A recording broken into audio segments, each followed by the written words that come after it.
Real women don't leave their men at all. They know the future. That's what Scrappy is saying. So what do you think about Scrappy's statement? Do you think that real women stay in their marriage? Because they're married. Do you think that real women stay in their marriage despite the men cheating on them? Do you look at that as an honorable thing? Or do you think, or you look at it as these women just allow these men to just take advantage of them and exploit them and everything else? And maybe they, if he's cheating and making babies in the marriage, should she walk away? Do you think that's honorable that these women stay, or do you think that they're fools for staying in their marriage? Let me know in the chat. I want to hear your thoughts on this one. Listen, when it comes to what Scrappy said, I think it's a choice. I think when you get married, it's for better or worse, sickness and health till death do us part. It's supposed to be until one of you pass away, and then the agreement is over. When it comes to people's marriages, I try to stay out of it, because whatever they choose to do within their marriage, that's their business. If a woman is married to a man that she knows cheats and does all of that, and she's okay with it, that's her. For somebody else, that might be a deal breaker. You know what I'm saying? So it really depends on what you want to do in your marriage. I'm not going to say a woman is horrible for staying. I'm not going to say she's horrible if she left. That depends on your specific marriage and what you allow. Because there are a lot of people who are married who are okay with is not cheating to them. See, we're always on the outside looking in. Some marriages they have an agreement that it's okay for you to go out and have extramarital affairs. It's okay. But just don't let it get out.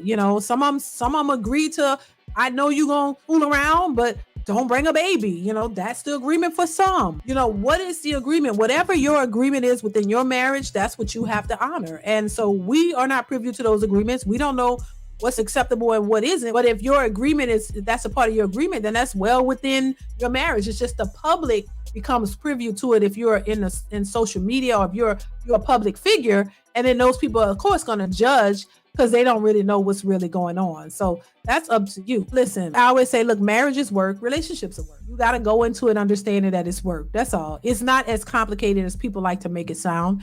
I think because people make it sound so complicated, you put more into it than what needs to be there. And you go into it with these negative ideas of what a marriage should be or a relationship should be.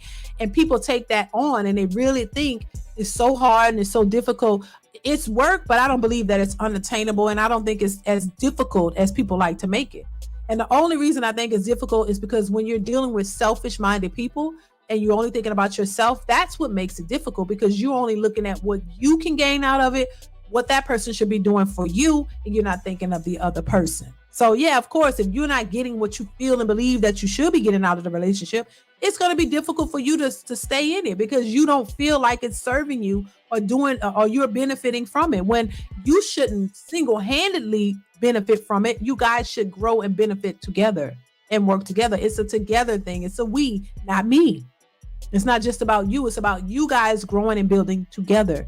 So if you think of it like that and you go into it with the mindset of, I'm not trying to gain anything, we're supposed to grow and build together, I think you'll have a different experience and you'll have a different outcome. We've never been really taught about how relationships should look and what we should be doing in it and what we should expect from it. We've only seen horrible examples of relationships.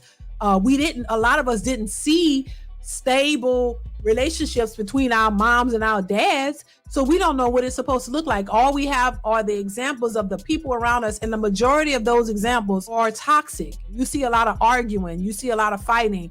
You see a lot of just toxic behavior on both sides. So really, it does the opposite. It make you grow up saying, I don't want to be married. I don't want to be in a relationship because all it's just toxic. Women are this, men are this. So you have a negative idea of what a relationship should look like based on what you've seen. So you grow up thinking, I don't want that. I don't want that. And so you move accordingly because you think that's the way it is in general, and it's not really that. So I get it and I understand, but you just got to understand what a relationship should look like. It's not a perfect situation. It's not you get your way on a highway. Women don't respond well to that.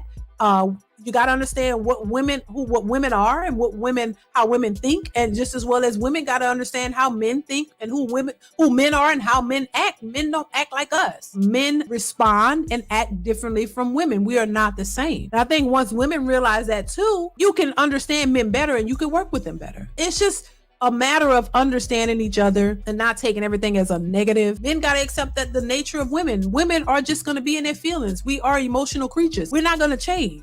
We don't have to be toxic with it, but we're just emotional people. You got to learn how to embrace that. And women got to understand learn how to embrace the nature of a man. That men are just a certain way. But if he's a man, he has great character. He's a loving man and he's a provider. He loves his family. He's working toward things and he has a good heart and good spirit. He's still going to be a man though. He's not going to sit down and cry with you all day when you're in your emotional stupor. That's not his nature. He's not gonna gravitate to that. He can, console you, but he's not gonna sit there and cry. He's not gonna act like an emotional woman. And I think women just think men are supposed to, and you put them in that category thinking, oh, he's not responding the way I want him to, like I think he should. And then you take that as a negative and then you want to leave over stuff that is out of his control. That's not who men are. So it's just a lot that people can learn. And if you learn that, a relationship shouldn't be that difficult. It's going to have its ups and downs, but it shouldn't be something that you cannot manage. That's all I'm saying. And if the love and the respect and the commitment is there, oh, you can get through anything. If the foundation is strong, oh, you can get through anything. And I think that's the whole point.